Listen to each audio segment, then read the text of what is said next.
Welcome to The Last Breakfast. Please enjoy the video. You start by confirming the PC supports remote desktop and that you have an admin account with a strong password. Once done, enable remote desktop in settings and allow it through Windows Firewall. This opens the necessary port on the host.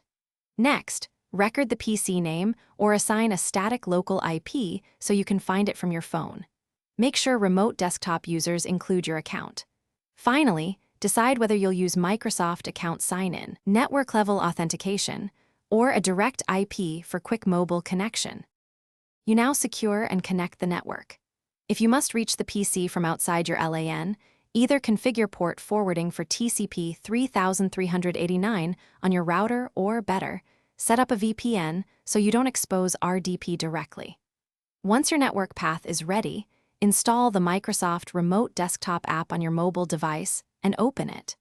Create a new desktop entry with the recorded host name or public IP. Add your username and credentials, and tune display resolution and sound options so performance matches your mobile bandwidth. Finish by testing locally. Connect your phone to the same Wi-Fi and launch the saved remote session. This isolates network issues. If you can't connect, verify Windows Firewall allows remote desktop, confirm router NAT/port forwarding, and recheck the username and password. Simple typos are common.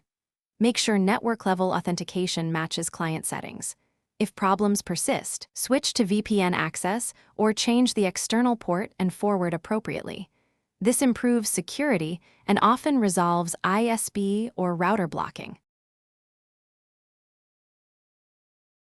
Thanks for watching. If this was helpful, leave a like and consider subscribing. See you next time.